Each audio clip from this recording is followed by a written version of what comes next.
Assalamualaikum warahmatullahi wabarakatuh. Hai semua, perkenalkan nama saya Salma Dwi Lestari, mahasiswa Politeknik Setialan Bandung dengan Prodi Administrasi Pembangunan Negara dari kelas APNU 3. Dalam mata kuliah Dasar-Dasar Kebijakan Publik, di sini saya akan menyampaikan materi pemantauan dalam analis kebijakan.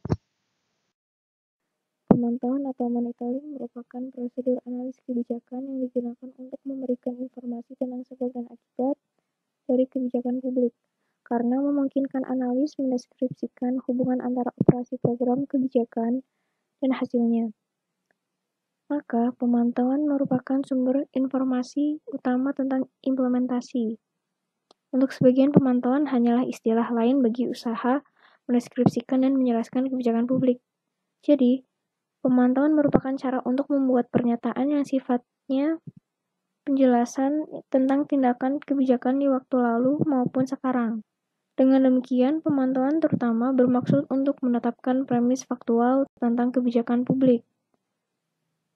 Kemudian, pemantauan juga menghasilkan kesimpulan yang jelas selama dan setelah kebijakan diadopsi serta diimplementasikan.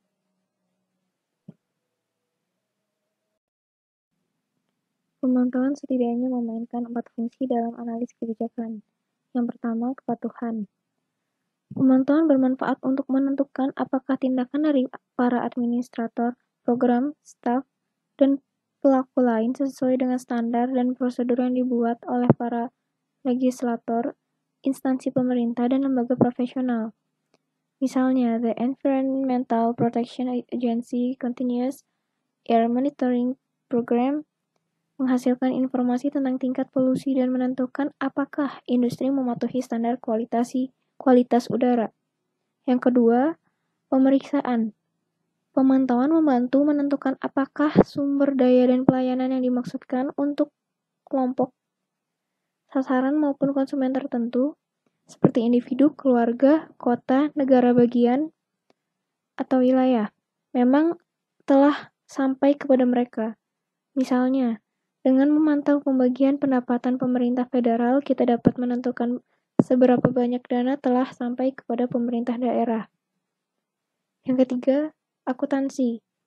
Monitoring menghasilkan informasi yang bermanfaat untuk melakukan akuntansi atas perubahan sosial dan ekonomi yang terjadi setelah dilaksanakannya sejumlah kebijakan publik dari waktu ke waktu. Misalnya, perubahan dalam kualitas hidup dapat dipantau dengan indikator sosial tertentu seperti tingkat pendidikan, persentase penduduk di bawah garis kemiskinan, dan tingkatan pendapatan. Kemudian yang keempat, eksplanasi. Pemantauan juga menghimpun informasi yang dapat menjelaskan mengapa hasil-hasil kebijakan publik dan program berbeda. Misalnya, eksperimen sosial dalam peradilan pidana, pendidikan, kesejahteraan sosial membantu kita menemukan kebijakan dan program. Apa yang berfungsi secara baik, bagaimana mereka berproses, dan mengapa.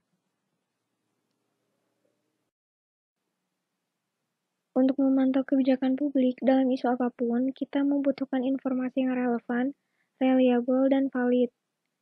Nah, terdapat 2 jenis informasi. Yang pertama, makronegatif, dan yang kedua, mikropositif. Informasi makronegatif adalah informasi yang menerangkan sebab-sebab dan konsekuensi-konsekuensi kebijakan yang umum dan menggunakan data agregat atau makro untuk menunjukkan mengapa kebijakan-kebijakan dan program-program gagal. Dan yang kedua, informasi mikropositif, yaitu informasi yang menerangkan sebab-sebab dan konsekuensi-konsekuensi kebijakan yang khusus dan menggunakan data disagregat atau mikro untuk menunjukkan mengapa kebijakan-kebijakan dan program-program akan berhasil di bawah kondisi tertentu. Sifat-sifat informasi. Yang pertama, informasi bersifat umum. Misalnya, informasi tentang karakteristik sosial, ekonomi, dan kependudukan dari seluruh populasi. Yang kedua, bersifat khusus, yaitu menyangkut suatu wilayah, negara bagian, kota, dan subpopulasi lain dalam masyarakat.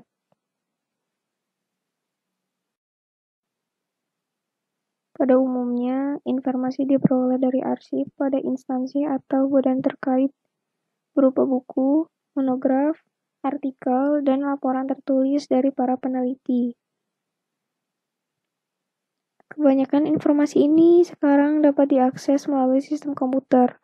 Bila data dan informasi lain tidak tersedia pada sumber di atas, maka pemantauan perlu dilakukan dengan kuesioner, wawancara, observasi lapangan, dan arsip kantor. Dalam memantau hasil kebijakan, harus dibedakan dua jenis hasil kebijakan, yaitu keluaran dan dampak. Keluaran kebijakan adalah barang, layanan, atau sumber daya yang diterima oleh kelompok sasaran atau kelompok penerima. Contohnya, santunan per orang dan jumlah makanan yang diterima oleh orang jompo. Sebaliknya, dampak kebijakan merupakan perubahan nyata pada tingkah laku atau sikap yang dihasilkan oleh keluaran kebijakan tersebut. Misalnya, makanan yang disediakan bagi orang jompo merupakan keluaran, sedangkan jumlah rata-rata protein yang mereka makan adalah dampaknya. Kemudian, dalam memantau keluaran serta dampak kebijakan harus diingat bahwa kelompok sasaran tidak selalu merupakan kelompok penerima. Kelompok sasaran merupakan individu, masyarakat, atau organisasi yang hendak dipengaruhi oleh suatu kebijakan dan program. Sedangkan penerima adalah kelompok yang menerima manfaat atau nilai dari kebijakan tersebut.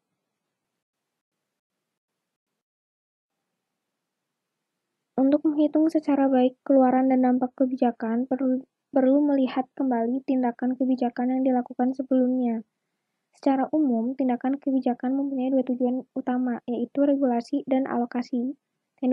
Tindakan regulatif adalah tindakan yang dirancang untuk menjamin kepatuhan terhadap standar atau prosedur tertentu.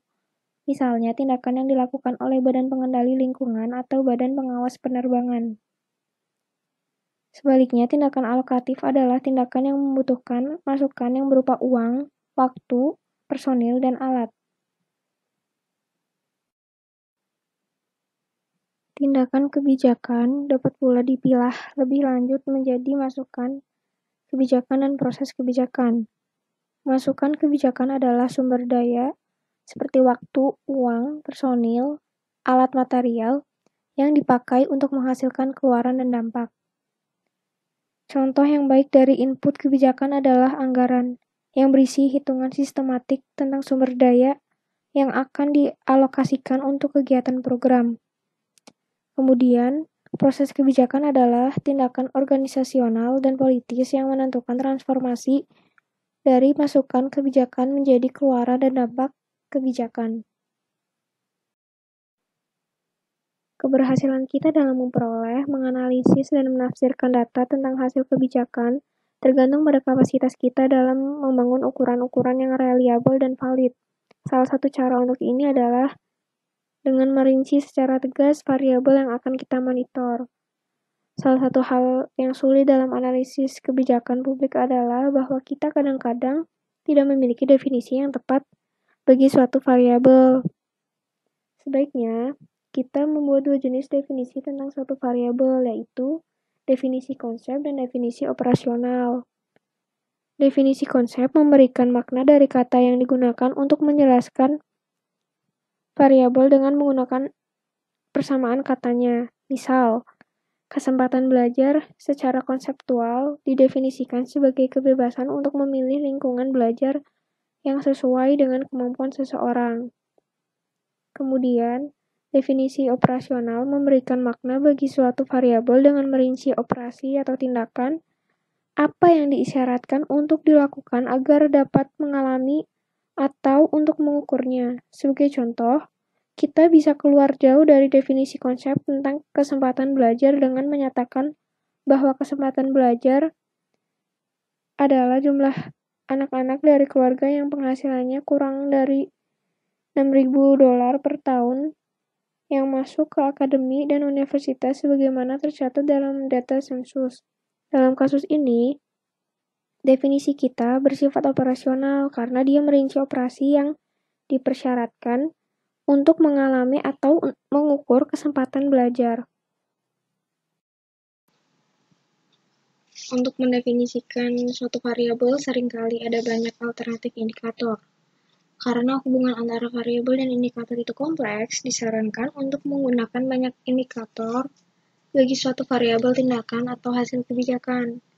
Di antara banyak jenis indeks yang dipakai dalam analisis kebijakan adalah indeks biaya hidup, polusi, kejahatan konsumsi energi, pelayanan kesehatan, sentralisasi administrasi, dan kualitas hidup.